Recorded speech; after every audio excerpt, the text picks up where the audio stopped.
Hey, you guys. Welcome to the Ben Greenfield Fitness Show. I am not alone today. I actually have brought on two special guests for the intro to today's show because there is a brand new Greenfields podcast. It is not my podcast. It is called the Go Greenfields Podcast, and it is hosted by none other than the two gentlemen right here in my podcasting studio with me. River, say hello.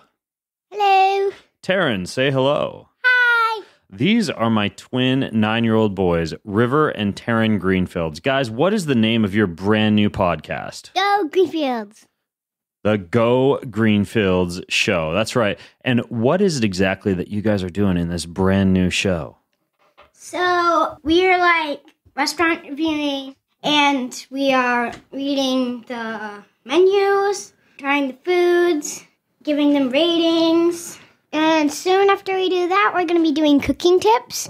And then we're going to do some plant foraging to show you guys what plants are good to eat and what plants are yummy and what you can make food out of.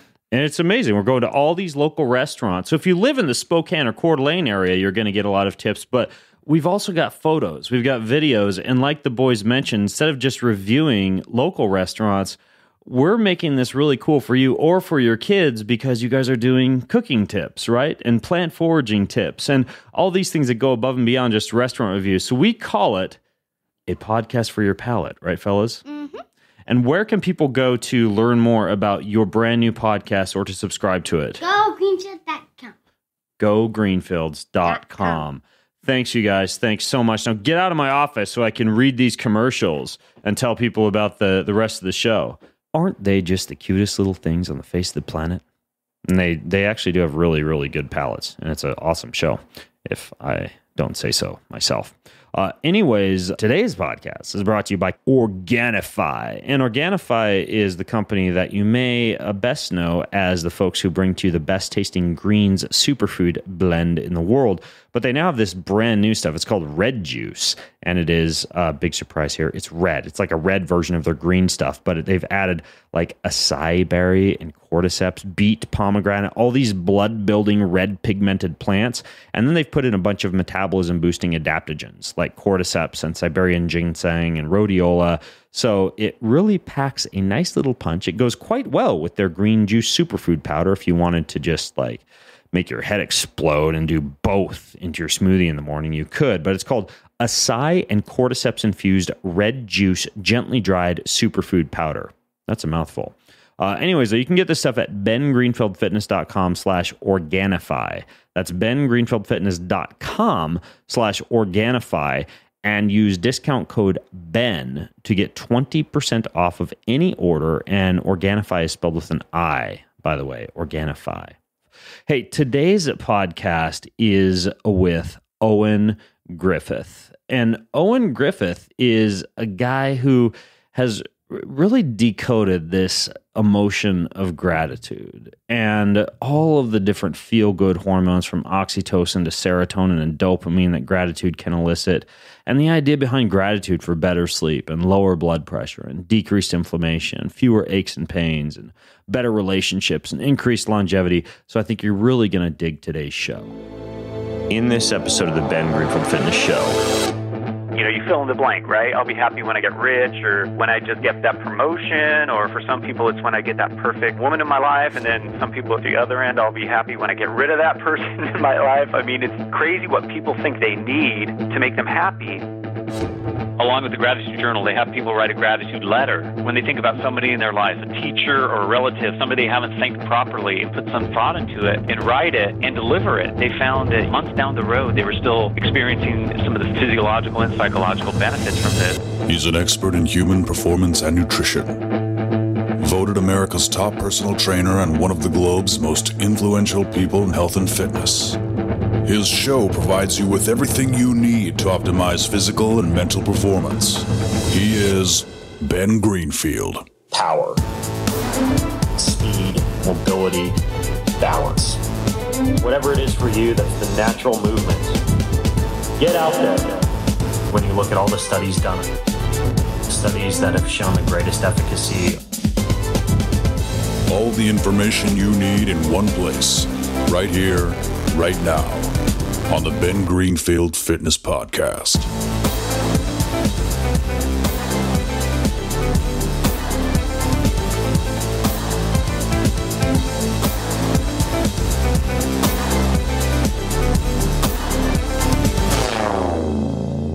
Hey folks, it's Ben Greenfield, and I gotta tell you, there is one emotion, I guess you'd call it, above all, that elicits a release of the powerful feel-good hormone oxytocin, along with serotonin and dopamine, and gives you better sleep and lower blood pressure and decreased inflammation and fewer aches and pains, better relationships, increased longevity. I mean, the list goes on and on. And my guest on today's podcast actually specializes in teaching that particular emotion, as well as how to implement it and how to practice it, and strategies and tactics for how to grow it, particularly to the educational sector for teachers and educators and children. But he's a wealth of knowledge on this particular emotion just for anybody listening in, even if you're not like a teacher or an educator. His name is Owen Griffith. And Owen actually taught as an elementary educator for over a decade, and then he wrote this book, and I recently read it. It's a fantastic little book. It's called Gratitude, A Way of Teaching. It filled me with a whole bunch of ideas about how I can teach my own kids how to be more grateful and how to tap into all these physical and physiological and mental benefits of gratitude. And what I like about it is it's grounded in scientific research. It delves into numerous integral aspects of gratitude as it relates to education and child rearing and personal development and beyond. And you learn a lot of cool things in it, like how to combat materialism and entitlement with gratitude, and altruism, how to use altruism for academic or career success, and how to embrace gratitude and make it a permanent part of your life, like work kind of like a muscle. Owen himself is a regular contributor to Huffington Post. His work has appeared all over the place on various educational websites, from Edutopia to UC Berkeley's Greater Good Science Center's online magazine. He has a master's degree in educational leadership and lives in Georgia, I believe. Is that right, Owen? That's correct, in Ball Ground, Georgia, just north of Atlanta. Cool. And he's one of the world's leading experts on gratitude, so I figured he'd be the guy for us to talk about it on today's show. So, Owen, welcome to the podcast, man. Oh, thank you. It's a pleasure to be here. I really appreciate that, Ben. Yeah, for sure. And I guess, like, just to jump right in, before I ask you a little bit about this book and how it came to be, and some of the physical benefits of gratitude and the science of gratitude that you talk about in the book. When it comes to gratitude, like it seems like it's loosely defined, but how would you actually define gratitude and kind of like differentiate it between just like general positive thinking and being nice to people and saying thank you? That's a great place to start there. I've really given a lot of thought to this because, gratitude, a lot of people think it's just a, kind of a pleasant emotion that comes and goes, something you really look at for the Thanksgiving holiday. But really what I've come to see is gratitude. It's a whole way of looking at life. It's a choice you make. It's a way of interacting with the world. It's really about finding the good in yourself and others.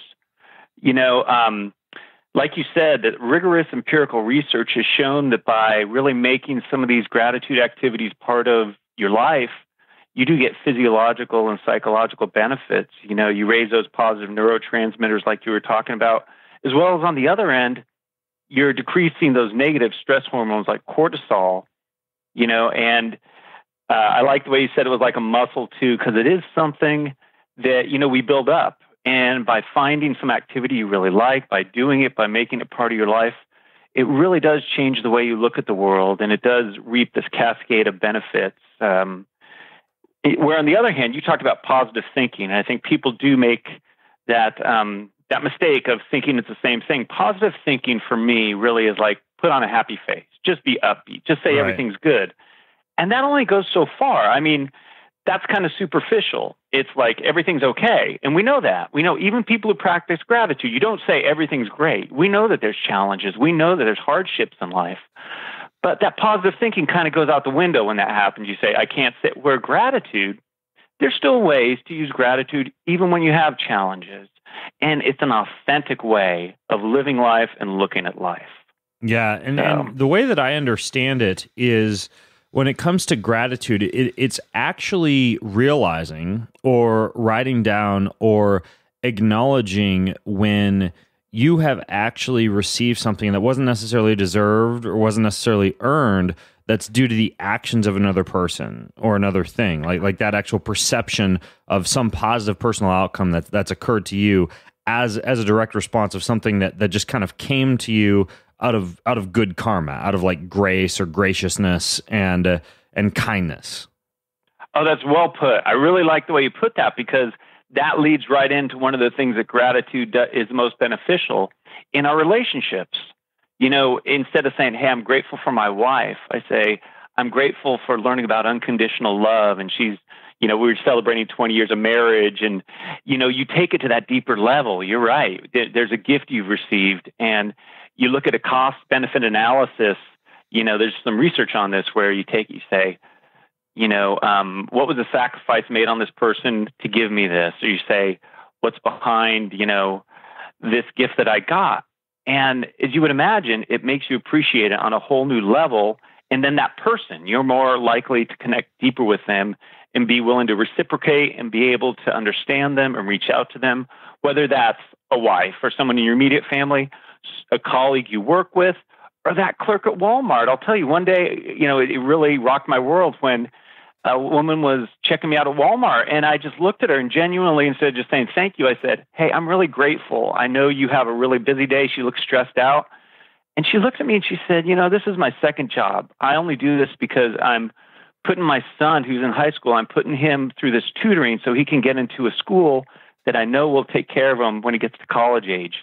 And so we had this little 45-second conversation, and it gave me a whole new appreciation of, you know, someone who just checks you out at Walmart. Yeah. So it kind of opens you up to these new kinds of interactions and a new, deeper appreciation of all the different people and things in our lives. Yeah, and not that it has to be a person. You know, like I was riding my bicycle yesterday, and I was grateful for the fact that I was able to be alive at that moment with the sunshine and the wind in my hair, even though I didn't really deserve it, even though I hadn't done anything special to be that person riding my bike down the street, you know, like 3 p.m. in the afternoon when everybody else was like, you know, sitting in their office in their suit and ties at work.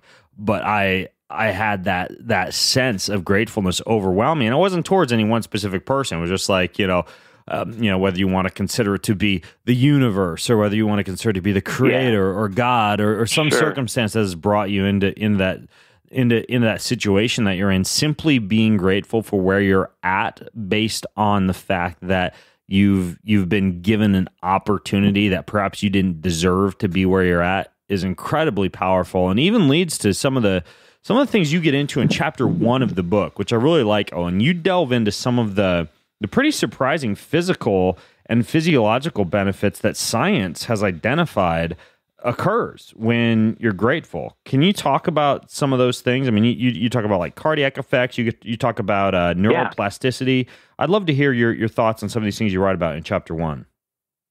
Oh, yeah. Thanks, Ben. And I really appreciate what you said about being grateful. Let me just backtrack real quick about it doesn't have to be for a person. It's where you're at. You know, this morning I saw the sunrise and I looked at that, and just that sense of awe and gratitude, you know, they kind of go together. So really good point there. And, you know, when we practice gratitude, it does have some really, really amazing physiological effects. Like you were saying, one of the things they found is that your white blood cells, you increase, you know, you're building up your physiological resistance to fight disease. You know, cardiac patients, this is a recent one they did at the University of California, San Diego, where they had cardiac patients who were recovering from severe heart trauma. They had one group of them practice writing a gratitude journal on a regular basis for 8 weeks, and the other one not, the control group. And not only were there the psychological benefits of the people felt better about, you know, their lives and their situation and healing, but the physical benefits, they actually saw there was a markedly reduced rate of heart inflammation in the people who are practicing the gratitude journal. So there's things going on here. We don't quite understand the mechanisms, but we know it's working. So, I mean, that is just, to me, amazing. And then other things like, you know, you're so into exercise, which I love. People who start practicing gratitude are more likely to exercise. And it kind of makes sense. If I'm feeling better about my situation in life, I'm more likely to have the energy then to get out there and do that. Yeah, people and from better. my perspective, it's not just exercise. It's as woo as this might sound, it's like self-love, or because I've been gratitude journaling now for almost 3 years. And one of the things that I found is so I do it in the morning. So I write down that one thing that I'm grateful for every morning. And when I get up, I have this sense of positivity. And like what you've shown in the research, and I think you mentioned this in the book, is people tend to go to their doctors more for checkups and take better care of their bodies and exercise more. Right.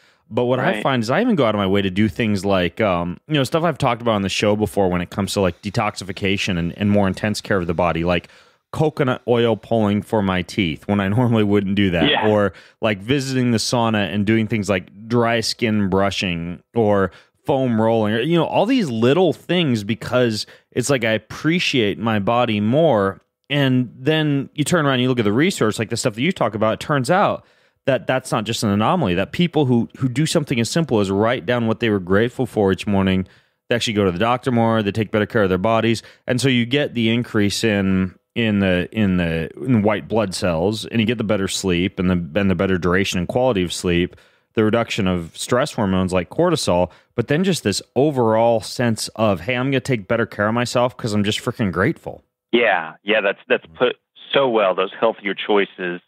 Another one, it's easier to quit smoking. I mean, people use drugs less. They make better choices all around. And there's the quality of life. The quality of life definitely elevates. Tell me about cardiac medicine and what cardiac medicine has discovered when it comes to like, inflammatory levels or issues with heart patients. Yeah, it was interesting. When they did that cell, to get drill down a little deeper into what they found that there was a reduced circulating level of the inflammatory biomarkers IL-6 and STNFR1, and those are associated with the cardiovascular disease. So, they're seeing these physiological benefits of the cardiac patients who are practicing their gratitude journal. That kind of thing, they found it on two levels. Not only was their hearts were in better shape, but then they felt better about where they were. They felt better about their recovery. You can imagine if someone's suffered a severe heart attack, or they're suffering some kind of disease like that, it could be really depressing. It could really put you in a place where it will be hard to resume your activity or get back into things. So this is one of those instances where at first a lot of people say, gratitude doesn't really go with, cardiac patients. But then you see how it is applicable. And just about everywhere in life I've seen where people are trying to apply gratitude. This is a little bit off tangent, but this was just so amazing. I was at a conference in San Francisco a couple months ago for teachers, and there were thousands of people there. And I presented about using gratitude in the classroom, how right now we're having an epidemic of teacher burnout. We have so many great educators leaving. So I'm talking about this, and a guy comes up to me after my little talk, and he said, I love what you're saying here, but I'm a teacher, and I go into the local prison here, and I'm teaching adults who are in prison, and I want to know, will gratitude work for prisoners? And so that really kind of took me aback. I thought, well, let me think about this. And I thought, let me consult some experts. So Dr. Froh, who's one of the big experts who wrote a book called Making Grateful Children, talked to him, looked up some research, and we were able to put together a little program for this teacher. And it's working. It's amazingly, these prisoners who are, as they're learning, from this teacher, they're practicing gratitude, and they're finding less recidivism, and they're doing better in their studies. And so, I'm just amazed at all the ways I see gratitude being applied and how successful it really works. Yeah, the other interesting thing that I noted that you discussed in the book was this concept of neuroplasticity, how the brain has the ability to alter and reshape its structure. I don't know if you saw this study, but they actually did one particular study in terms of how gratitude actually rewires your brain where they studied certain areas of the brain responsible for identifying how other people are feeling or other people's emotions, Right. Basic empathy. And there's this part of the brain called the pregenual anterior cingulate. And they found that when people were grateful or had like a daily gratitude practice, this area of their brain actually anatomically changed. There's actually this neurological location in the brain where gratitude resides. And what happened was these people became better and better able to identify with others around them. Like when you see someone and you can sense that, oh, they're sad or they're happy or they're angry. Like people who do a daily gratitude practice, for some reason, based on brain scans, they actually change their brain to the level where they're able to empathize better with other members of the human race, which I thought was super interesting. That is. No, that's really interesting. I didn't see that particular study, but I've seen one similar to that. And they talk about, along with that, your empathy and then your altruism, your motivation to help others and really make gratitude an action. And, you mentioned rewiring the brain. Dr. Rick Hansen has a great book called How to Rewire Your Brain for Happiness. And it's really a fantastic book because he talks so much about gratitude and how the way this works is every time I take action, I write a gratitude list or I take time to tell somebody I'm grateful for them or, I do gratitude art, whatever activity it is, I'm making those connections in the brain stronger. And like you said, actually making parts of it bigger, which is amazing. And I'm so glad that now, the technology is able to back up what kind of intuitively we've known for years. Yeah, I want to ask you a little bit about the practical aspects of gratitude, but one other thing I was curious about, brain hormones or neurotransmitters like serotonin or dopamine or these neuropeptides like oxytocin, for example. What exactly is going on when it comes to gratitude and the brain or the mental outlook? Well, the parts of the brain, like you said, that are activated are going to stimulate that. And on the other end, like we were mentioning, reduce the negative thing, so we're actually kicking in some mechanisms that are going to help produce the positive neurotransmitters and reduce those negative ones.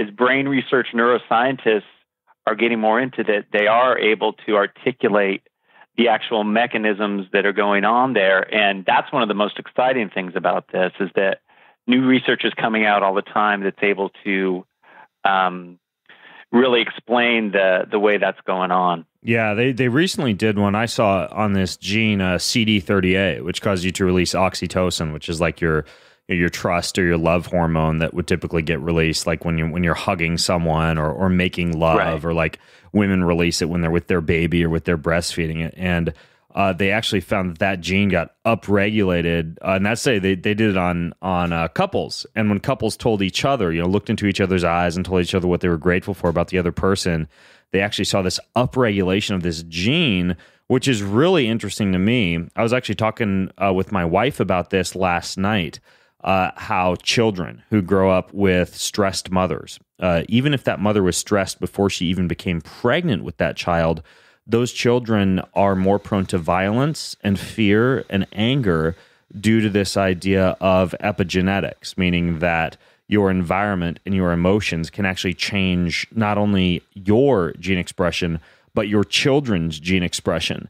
And what it looks like from this research is that being grateful, like showing the positive emotion of gratitude, can actually rewire not just your brain and like your heart, like you mentioned, but it turns out like some of the genes responsible for some of these neuropeptides or neurotransmitters, like oxytocin or serotonin or dopamine, those get upregulated, and again get upregulated in this positive feedback loop the more often that you're grateful, in a way that actually changes your body's biochemistry and possibly even like the biochemistry of your kids, which is just crazy to think about. Yeah, that is compelling. I'm glad that you mentioned that because there is all this research now that's showing that. And when you think about that, then, it kind of motivates you more to do those positive things. Look into, your partner's eyes and tell them that and realize there's stuff going on here on so many levels that's positive. Yeah, you talk about materialism in the book, and researchers that have looked specifically at materialism and gratitude, or really the lack of gratitude and materialism. There's a lot of talk these days. There's like a new documentary called Minimalism or The Minimalist, a new podcast about minimalism, and a lot of people talking about like cleaning things up. And I just got a book mailed to me that arrived a few days ago called it's called Minimalist Parenting. And it's almost like this trend to stray away from materialism. Where does gratitude fit in when it comes to materialism, and why do you write about that in your book? Yeah, that's a great question. Well, I've been a school teacher, like you said, for over a decade, and I'd get parents coming in and say, "I can't believe how materialistic, how entitled my kids are." And then, I'd see they bought the latest iPhone for them or something. So it was kind of interesting. But I noticed as I started using gratitude lists with some of these students, I got some feedback from the parents that were saying, my son's not as materialistic as he used to be. He's not so concerned about what he's going to get. I'll just tell you real quick a little story. One girl came in one day, and she had started out the year. She'd had some struggles in the classroom. And she said, "I've got big news, Mr. Griffith." And I said, "What's up?" And she said, "My dad and I went online last night, and we started an online charity for orphans around the world." And, I was like, "Really? You did that? What prompted you to do that?" And she said, "Well, when we were doing the gratitude list, people were talking about how grateful they were for their parents. And I realized all the kids in the world who don't have parents." And so she made this leap from being grateful for her parents and everyone in the classroom echoing this to what action can I take to do this? And, when I talked to her parents, they were saying how she has been saving her money to do things like she bought everybody in her family gratitude journals. She said, "Mom, you're going to nursing school. I know you're stressed out. I think as a family, we should do gratitude journals." So, I've seen students go from this consumer-based society where they've kind of bought into the whole idea of, I'll be happy just when I get this or get that. And, I see my friends, same kind of deal where it seems like, it's really easy to fall into this trap of I'll be happy when, you fill in the blank, right? I'll be happy when I get rich or when I just get that promotion, or for some people, it's when I get that perfect woman in my life. And then some people at the other end, I'll be happy when I get rid of that person in my life. I mean, it's crazy what people think they need, to make them happy. But when people use gratitude, especially teenagers, this is what's really interesting. When they've done studies on teenagers and trying some of these gratitude activities, when they measure that materialism, their entitlement has gone down, which is amazing. Yeah. It's really kind of a counterbalance to that kind of thing that can run rampant in all of us, that, we can get really attached to all the fun little gadgets, the technology, the latest, whatever it is. But gratitude, I think, again, it takes us back to, I don't need more to necessarily be happy or feel good. I just need to see what I have and appreciate that, and appreciate the people in my life, and appreciate, like you said, where I am, the activities I get to do today. Yeah. Not what I have to do, but what I get to do today. And I think what's compelling is that again, they've done fascinating research studies on this, like one that you talk about from Baylor University in the book, where they surveyed a few hundred different undergrad students, and they found that as their level of materialism went up, right, like as they started to get more and more, they actually expressed far and far less gratitude and less life satisfaction. And I've noticed, of course, the polar opposite that you mentioned, for example, in the research study that they did in teenagers. When I do a morning gratitude practice, or when me and my kids and my wife go around the table at night to say that one thing that we were grateful for that morning, I get a lot less decision-making fatigue during the day because I'm not as obsessed with trying out all the new toys and gadgets and supplements and foods and diets and workout materials. Like, I'm pretty happy with like a very simplistic life the more often that I practice gratitude. So it's very interesting. Until I started to see some of this research, especially some of the studies you highlight in the book, I didn't really realize that was a thing, that was like a proven thing, that when you're grateful, you're actually just more content with just anything in life, which is, it's incredibly, I don't want to say it's useful, because I don't want to make it sound like we're just like using gratitude as this hack against materialism. But at the same time, it's a very cool side effect.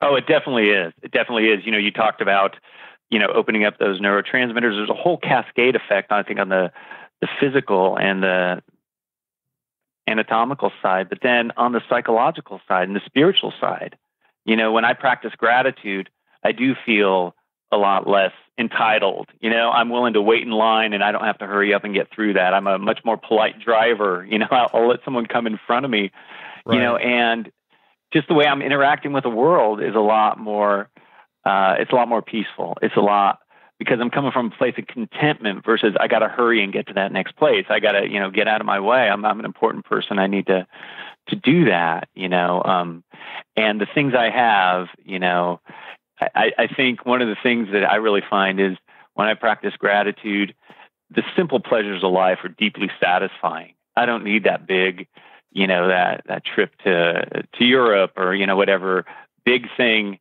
a nice dinner with a friend or with my family, like you said, going around the dinner table and really seeing what I have, what I can be grateful for, and then putting that into practice.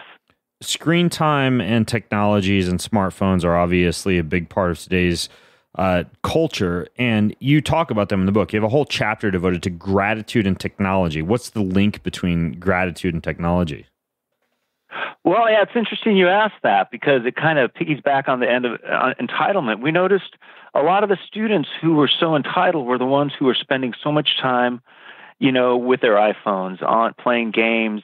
And, it really seemed like we had to do something for that. And so I've got a son, and one morning he was up and he was, wanted to get on the screen, and there was this big deal. And, I had to leave for an appointment. As I left, I was trying to think, how can we solve this? And so I was thinking about gratitude, and I had all these ideas. And by the time I called my wife, she said, "Oh, we figured it out. We made this list of, we're going to put some healthy boundaries here. It's going to be 1 hour screen time a day, and we're going to make sure that we do chores before we do that." And so I saw in my own life, in my own family, just putting up some simple,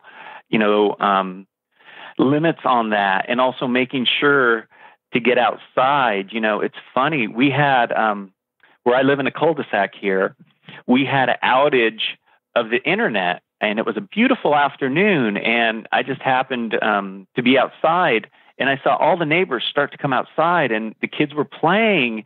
And it was funny because one of the other moms said to me, "We should ask the internet company if they'll just shut off the internet every day about between 2 and 3 p.m. just to help the kids come outside." Yeah. Because, it's interesting. Some of the research is showing, and, it makes sense. The longer, especially students, are, having interaction with electronic devices, the more negative their behavior is. And so gratitude was one of the activities that I thought, as an educator, as a parent, that we could really help to interject instead of screen time. So with our class, we did something really interesting. I asked the students, I said, who would be willing to go for a weekend without screen time and try to put in some of these gratitude activities? Try to do things with your parents. They could write somebody a gratitude letter. They could, or they could go for a hike because they're real grateful that, we live near the Blue Ridge Mountains here. And the students that were able to do that were able to put away those electronic devices, and the families, this is what I love too, it spread to the families, because a lot of the families got into this idea. Can we do this? Can we put away our electronic devices for a whole weekend and find other things to fill that? And you can imagine that the families that were able to do this just had amazing, results with this, because, with this one family in particular, I know that they went on this hike and this picnic, and it became, part of their weekly family outing, that they'd all put away the electronic devices. Yeah. Because I know as adults, we're just as guilty, right, as the kids are with that stuff. Yeah, that's what we do is we all have a gratitude journal, and what we do is, instead of bringing the phones or the Kindles or anything like that to the table, we bring our journals. So actually what we do is we've got the journals, And have you seen these table topics cards? They're like cards where you draw a topic and it's like, what superhero would you want at the table tonight? Or if you could go anywhere in the world to drop a hat, where'd you go? Like, we try and go for things that don't have screens like that at the dinner table, especially. But yeah, bringing the journals out and just having a conversation about what it is that we were grateful for. I mean, it's enormously helpful, and it's again just like an alternative to technology, where a lot of times you're just like looking for something to satisfy you or to cause that dopamine and serotonin release that gratitude, ironically enough, can give you. So it's kind of an interesting link, and I'm glad you wrote about it in the book. One of the things you also talk about in the book is how gratitude works like a muscle. In chapter 7, where you're talking about how you teach your students to give the gift of gratitude, you talk about gratitude as a muscle. Can you touch on that a little bit more? I mean, we talk about neuroplasticity a little bit, but I'm curious what exactly that means, especially like from a research standpoint, or from a little bit more of a drawn out standpoint. What does it mean for gratitude to be a muscle? Yeah, I really like that question and the way you asked it. I think there's a way to become fit with gratitude. And similarly, if someone wants to get their body in shape, they have to do certain activities and do them on a regular basis. So just like you would write down in your gratitude journal and do that, even if it's not every day, do it at least a few times a week, you'll notice a change. Just like in your body, as you're working out your muscles, you're going to notice a change. And the interesting thing is, I write in the book a little bit about gratitude resistors, people who say this isn't going to work for me. And the research backs up that the people who have the hardest time with gratitude are the ones who benefit the most, as you can imagine, because there's something to that resistance. And I think similarly, sometimes the people who are the most out of shape are the ones who are going to benefit the most from working out those muscles, and they just need to get the motivation and get the support. In my book, I talk about getting a gratitude partner, someone you can be accountable to, and even in a fun way, practice these activities. So as you're trying to work out that gratitude muscle, have them contact you once a day, text you, or give them a call, and, have some accountability, just as if you were working out, if you were doing your physical muscles, having some accountability, having somebody who's going to help you practice that, it's going to help that. And as you build it up, you're going to get stronger and stronger, just like with gratitude. You're getting stronger, and it becomes part of the way you live your life. And I'll tell you, once, you get in shape with that, if you stop doing it, you'd miss it because you're experiencing all these benefits from it.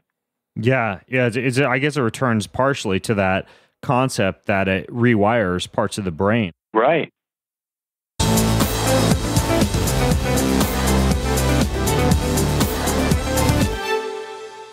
This podcast is brought to you by Chimera Coffee, Kimera Koffee. Chimera Coffee is this special kind of coffee that they've infused with 725 milligrams of brain vitamins like alpha-GPC and taurine and L-theanine and DMAE.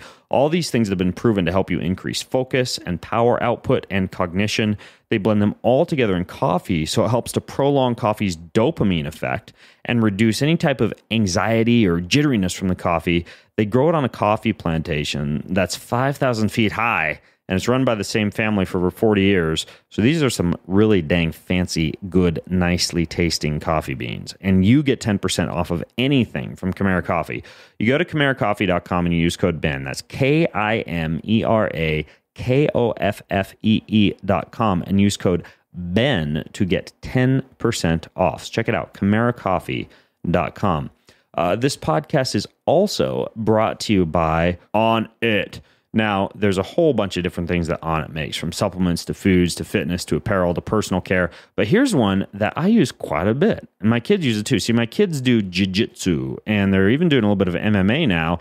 And I, of course, am all over the planet, jumping through water that people have frankly pissed in during things like obstacle course races, and I'm in the trees and in the soil and rolling through dog poop and whatever else. So I need to clean my body. So I always travel in my backpack with this stuff called Defense Soap. And you can get it from On It. And it's Melaleuca tea tree oil and eucalyptus oil. And it's completely natural stuff, but it will just knock out any friggin' thing that happens to be on your skin that you got to get rid of. It's called Defense. It's like an essential oil soap. That's just one of the many cool personal care items, along with the functional foods, the supplements, the fitness, the apparel, all the other things you can get from this fantastic company, Onnit. You get 10% off of anything from Onnit. You just go to bengreenfieldfitness.com/Onnit. That's bengreenfieldfitness.com/ONNIT for your soapy needs or anything else. Onnit is the place to go. So check it out. bengreenfieldfitness.com/Onnit. And now on to today's show.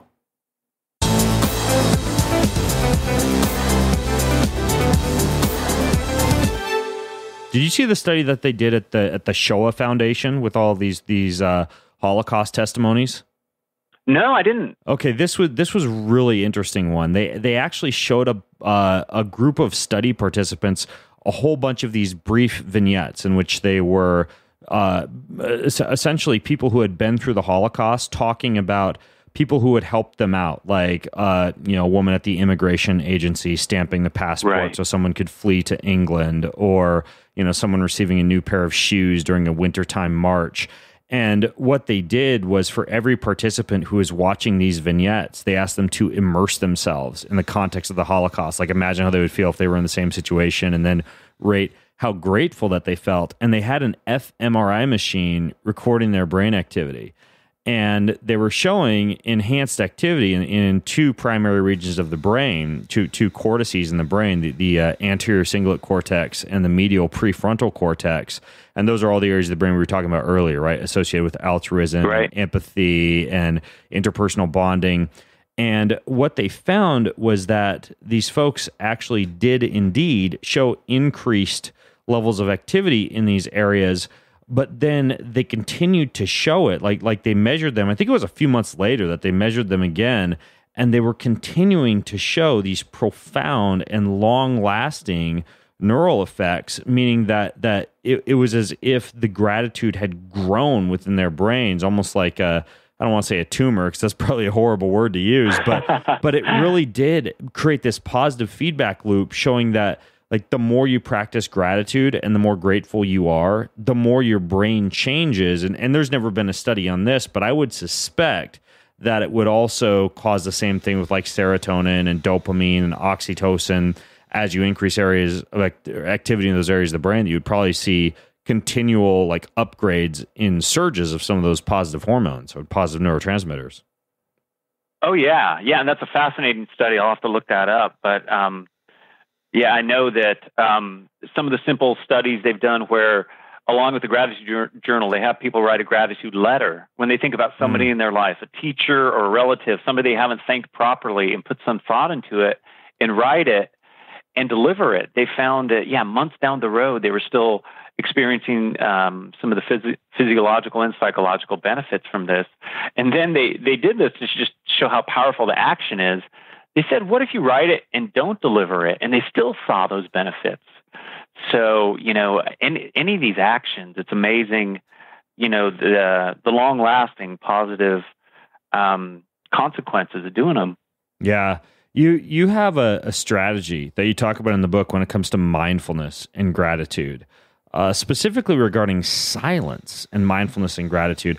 I found this really interesting because one of the things, one of the activities that I have my children do, especially in the summer, is we do sit spots, like Native American style sit spots, where they have one single place that they go, and it's the same place every time, so that they can see changes in the environment around them as they sit. And they are to use their senses, right? Their sense of sight, their sense of smell, their sense of touch, their sense of hearing, and they're just supposed to take in the world around them as they sit there for about 15 minutes and breathe. They learned this at a wilderness survival school that I attended with them, like a father-son wilderness survival school, and we just kept doing it after that. But you have kind of this cool little exercise that you talk about that I believe you implemented in one of the classrooms that you worked in, and you talk about the link between mindfulness and silence and gratitude. Can you get into that? Sure. One of the things that I found is with how busy we all are and our students are, it really was hard to settle down and really focus on gratitude a lot of the time. So I came across this activity where if you can have all the kids sit for 60 seconds, just quietly, if you can just have them sit there for 60 seconds, just the way that brings, it can bring them into the present moment, and it can bring them into where they're more aware of the gratitude in their lives. And it's really interesting because I did this for, 10 years, and I tell the students that first time, the 60 seconds to some of you is going to seem like an eternity. And to others of you, it might not seem that bad. So we do some simple breathing and some simple relaxation where you get the body, to a place. And, I'd let them, they can either close their eyes or they can kind of leave them open and just focus on a spot on their desk or something. And so we do that for a minute. And it's interesting because some of the students say they've never been able to sit that long for a whole minute. And we do that for a whole month. So we do it for 30 days. And as they get more comfortable sitting there for the minute, we talk to them about thinking about something they're really grateful for and really getting into that thought and taking that to a new place with the silence they have. And then the second month, we'll go to 2 minutes. And we'll do that for a whole month. And then we'll go on. By the end of the year, these kids are up to between 8 and 10 minutes of silence every day. And in that time, they're thinking about things they're grateful for, people they're grateful for. And, I was telling a friend about this, and they were saying, I don't think most adults could sit still for 8 to 10 minutes a day and think about gratitude.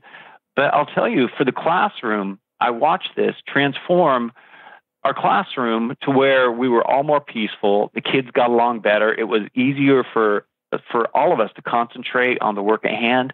When something challenging would come along, the kids were more open to growth mindset. We talk about how gratitude is directly related to growth mindset. When I'm grateful for the challenges I have in life, whether that's learning math or whether that's a difficult coworker or a boss, but when I can be grateful for somebody else in my life who's really challenging me or for a challenge I have, because I know I'm going to grow from that, that starts to kick in those neurotransmitters and making those neural pathways and connections. And where the mindfulness comes in is because I'm setting myself up for success when I have that balance in my life and I can stay quiet and I can stay in the moment. Then I'm able to do that.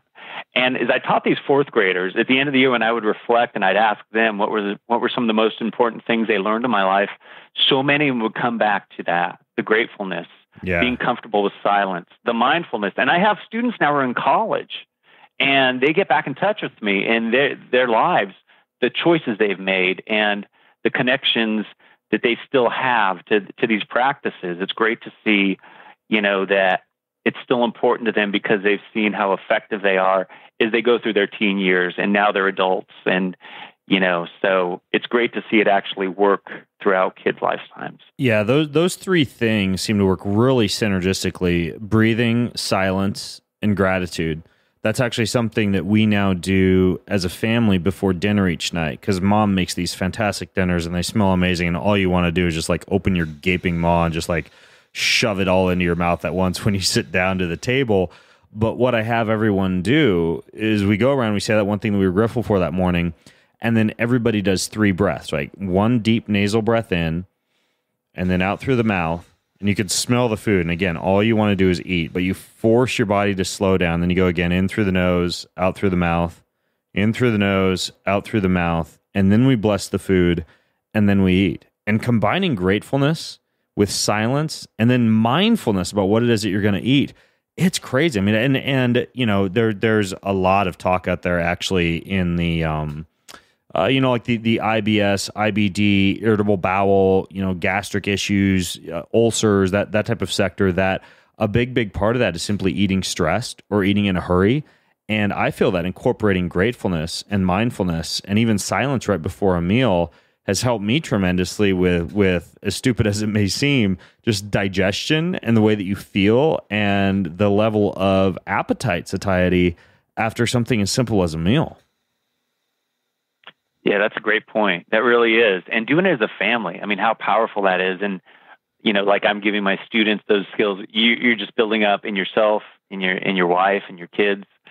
That's great. Now, when it comes to the daily gratitude practice, I mean, I know you as an educator, and I think it's really cool how you get into your book. And by the way, for those of you listening in, again, everything Owen and I talk about, you can access at bengreenfieldfitness.com/Owen. That's OWEN. including his book, Gratitude, A Way of Teaching. But one of the things that you talk about is, of course, how many children and teenagers that you have helped to establish a gratitude practice. And whether it's for yourself or whether it's for children or teenagers or adults, can you give us some tips in terms of some of the best ways that you've found to make gratitude a habit, like make gratitude a daily practice? Sure. I think the gratitude journal, that's the tested and tried way where you either write it out longhand. I have a sister, Nancy, who's wonderful, and she's a doctor, and she's so busy, but she will take time to, get a pencil or a pen in hand and actually write down her gratitude. She said for her, that's the best way it works. For me, I found on the computer, I have a reminder come up because before I had that, I'd forget to do it, but I have a reminder come up once a day, do your gratitude journal. And I just take some time. But even doing a gratitude journal, I let the students explore this and my family. You can write down, 3 things you're grateful for, or you can write down one thing and just try to go deeply into it. I had a student who wrote, I'm grateful for pizza. And I challenged him, go a little deeper. So he backtracked. He said, I'm grateful for the farmer who, who helped the wheat grow and for, the cow and all the different ingredients that come into, like you were talking about, food. So gratitude journal, in any way to express it, on an iPhone, there are, positive uses of technology, and that would be one of them. There's some great apps there. Now, I will say one of the top gratitude researchers is a gentleman named Dr. Jeffrey Froh. Jeffrey Froh? And his, I'm sorry, it's Froh, F-R-O-H, okay, who teaches at Hofstra University, and he wrote the introduction to my book. And I was talking to him. I said, you're one of the top gratitude researchers. How do you practice gratitude? And he said that the gratitude journal didn't work for him. He tried it, and he didn't feel comfortable with it. It didn't really seem like it was working. So he tried something, and I tell people, if this works for you, it's great too, is he got pictures of his family, and he put them at strategic places. He put them in the mirror where he gets ready in the morning. He put them in his car where he sits down. He put them on his desk.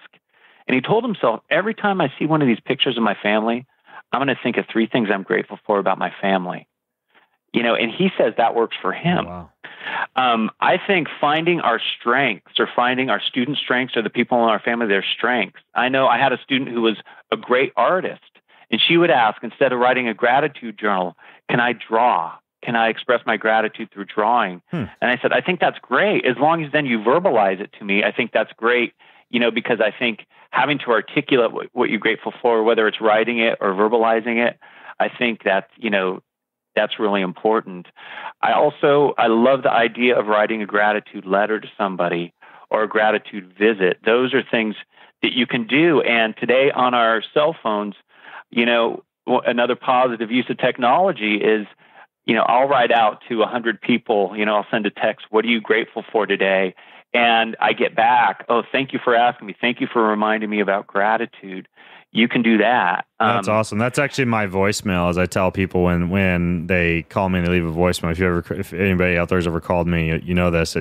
I tell people whether you leave me a voicemail or whether you email me, and I give them my email address in my voicemail, they are required to tell me one thing that they're grateful for. And I love that. Actually, it's kind of surprising. Only about, I would say maybe 25% of people, like 1 out of every 4 calls, do people actually say what it is that they're grateful for. It's kind of interesting. And the rest of them just like leave a message. Maybe they're pressing the star button or whatever before they listen to the entire message. But yeah, I mean, that's what I do on my voicemail to try and get some other people on the bandwagon. But I like that one about having something that you look at, like a photograph that you look at, or having that rule for yourself that you need to call someone or contact someone or text someone and tell them that you're grateful for them. And what about kids? What would you say for kids is one of the better ways to establish a daily gratitude practice? Well, here's a fun one that we came up with in our class is a gratitude family album where you get a photo album type of thing. And then you get, you sit around with the family and each person talks about what they're grateful for. And then you can write it and you can get a photo, you can do gratitude photography and, you can, each member of the family can have different pages. And as you do different activities, you can have that. And that's nice because that's a keepsake, something you can look through. I think what you're doing there, making it part of, family culture and the family traditions when you sit down for a meal is great. This is a real interesting one. One year, a really busy mom came to me and said, I finally figured out how we can do gratitude in our family. And I said, oh, how are you doing it? She said, we do gratitude at a red light. What are you talking about? And she said, every day we have to drive to school and we always hit a number of red lights. So I told my kids, we're going to turn off the radio. And every time we come to a red light, get ready because we're going to go around the car and we're going to say what we're grateful for. And she said, this is working fantastic. So it's interesting how you can even incorporate gratitude. I know some people will say, oh, gratitude just seems like one more thing I have to do. Do you realize how busy I am? It's that kind of thing. But if you really want to do it, there are ways to apply it and not add extra stress, not add extra time to your life. There was a group of teenagers who somebody said, another teacher said, this group, they really don't want to do gratitude. They're just, resistant to this whole thing. What can I do? And so I said, well, first of all, talk to them and let them lead the activity. Ask them what they want to do with gratitude. And one of the kids, I think they thought they'd kill the idea, but they said, could we get gratitude tattoos? And the teacher came back and said, what should I do with that? And I said, well, why don't you have them research some character trait or something? Look at the, Chinese symbols, the radicals, for some type of quality they have in themselves they're really grateful for. And then with the parents' permission, get ballpoint pens and let them do the little gratitude tattoos on themselves. And maybe at the end of the semester for the students who've really practiced this, you could bring in a henna tattoo artist to do this. And they did it. And the teenagers loved it. And it really caught on at their school. So, I think there are lots and lots of ways to find gratitude, a way that gratitude can really fit into your life. And it can be something that can add so much joy and so much happiness and peace. And if one thing doesn't work, try something else. I think the accountability is wonderful. Around our school, we were setting up we had a group that would meet, and teachers are so busy and so stressed out, but we would meet actually early every Wednesday morning. We'd meet for coffee and we'd talk about the way we were practicing gratitude in our lives on a personal level, how it was affecting our families, then in our classrooms, and that's where this book really came out of. I was doing this and the other people at the school were seeing this happening, and they wanted to do this. And one of the teachers said, you should start a blog. You should really start a blog. We need to get this message out to other educators. So I started a blog.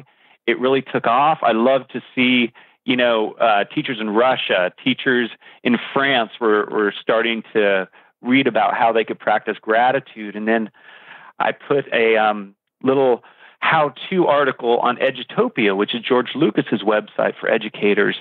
And it got 100,000 hits. Wow. In just the first week. Yeah, which showed me how hungry teachers are for something positive in the classroom. And a publisher saw this and said, you really need to write a book. We got to get this message out. And I'm grateful that it was a bestseller and that I'm getting stories out from across the country how, administrators are buying it for their teachers and they're finding, the way it's set up with short chapters and it has the summary and it has some discussion questions and it has actionable items, that it's really something, especially for as the school year goes on and teachers feel like, their batteries are running down, this is something that they can use. But then I didn't realize how this idea of gratitude and this book can be applied to anyone. I worked at a company that made fajitas. Before I became a teacher, I was working in the food industry. And the CEO of the company, he saw the book and he had all his salesmen order a copy of it because his idea was, hey, if you're a salesman and you're grateful, you're going to be a better salesman and you're going to be healthier. You won't have as many sick days. Attitudes are contagious, whether that's the culture you have in your family, at your school, or in your company. And gratitude is one of those positive things that can stand out. I was reading recently about this idea of being a positive deviant, which at first you hear deviant and you think, oh, that's, someone who's sick, someone who's doing something negative. But, I think if we can be positive deviants and we can show that you can go through life, you can have all the stresses, you can have all the challenges that anyone has, but you can practice gratitude and you can show that you're out of the norm in a deviation in a positive way, then other people see that. And it can only have this power of attraction where then they'll ask you, what are you doing to get this? And it gives them the motivation to try it. Oprah's mentioned gratitude. It's getting out there in the mainstream. And I think we're really at this critical mass with the science coming behind it. And the John Templeton Foundation gave $10 million to study this, to try to get it out to teachers. And they're about to come out with a free curriculum that's going to be great, that I will try to get out to as many people as I can and make it available. So, I'm really excited about, we're at the forefront here of, I think, a lot of powerful tools being made available. And I think it's really going to take off even more than we've seen it thus far. What are the best resources, like the best websites, if people wanted to subscribe to a blog feed or they wanted to subscribe to a podcast, something to kind of keep them? Because for me, that's one of my keys, Owen, is if I know I'm subscribed to a podcast that keeps me reminded about something like this, or if I have a blog that I subscribe to, and I'm actually, honestly, I'm still looking for like a good, kind of all-encompassing resource on gratitude. What are some of your favorite resources or podcasts or kind of syndicated mediums to be able to stay up to date on gratitude and gratefulness? Yeah, that's a great question, too. One of my favorite ones of all is the Greater Good Science Center. They had me come out there. They had a whole symposium on gratitude. And they're partnered up with UC Berkeley. In fact, they're out of UC Berkeley. So they have some great scientists, some great research that's going on there, and it's going on around the country and the world. They come out with an email that they'll blast out once a week. And so you can sign up for the Greater Good Science Center's email. They talk about gratitude. They also talk about the other parts of positive psychology, like we were talking about, empathy, altruism, forgiveness, the sense of awe. And they actually have some apps. This is really exciting. You'll probably like this. They have some apps you can download. They have some interesting ways people are going on and expressing their gratitude. You get emails to remind you to put in your gratitude for the day. So the Greater Good Science Center is wonderful. There's a great website called gratefulness.org. And I'll put that in the notes also. But this is a website where it was started by this Catholic monk named Brother David Stendal Rost, who wrote a book about gratitude, but it's not Catholic, it's not religious. It just took off because people were so interested in gratitude, and they'll have everything from poetry about gratitude to webinars to articles and research. So that's has a little wider range of things, but that's another one where that you can get on their email list. And then right now I'm working with the people from gratefulness.org about putting together a class that we're shooting to get out in February. So I'll let you know about that, where, there'll be weekly activities, because so many people want to have a little more guidance. And, what people need, like you were saying, is something they can do and then come back the next week and share, hey, here's the stuff that really worked for me. Maybe can you give me some more ideas in this area? And,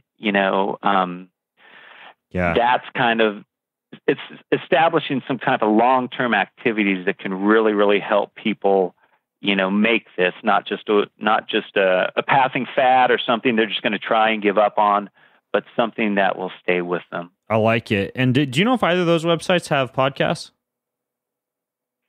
They do. I know that the Greater Good website does have a wealth of videos and podcasts and cool. links to that. And gratefulness.org, not so much, but they're starting with that, which I love, as more people are visiting their website and they're starting to make more resources available. Okay, cool. Yeah, I actually see that now. I've gone to their website. They have, for example, Anatomy of Gratitude. They have Grateful Living in the Double Realm. Yeah, so it looks like they've got a lot of downloadable audios. I know a lot of our listeners like to listen in while they're pumping iron or cleaning the house or fiddling around in the garage. Great. So yeah, I'll put a link for those of you listening in. I'm going to link to Owen's book, which is again titled Gratitude, A Way of Teaching. And I will also link to this gratefulness.org website, the Greater Good website at Berkeley. This researcher, Dr. Jeffrey Froh, that Owen talked about. and all the other resources that Owen and I discussed. And I highly recommend, especially if you're an educator, especially if you have children, but even if just for your own interest in gratitude, that you check out this book, Gratitude, A Way of Teaching. And again, everything is at bengreenfeldfitness.com/Owen. And Owen, I want to thank you for coming on the show. Very grateful for you coming on the show and sharing all this stuff with us, man. Oh, Ben, it's been my pleasure. I learned a lot from you, so I appreciate your time. Awesome. All right, folks. Well, I'm Ben Greenfield along with Owen Griffith, the author of Gratitude, A Way of Teaching, signing out from bengreenfeldfitness.com. Have a healthy week. You've been listening to the Ben Greenfield Fitness Podcast. Go to bengreenfieldfitness.com for even more cutting-edge fitness and performance advice.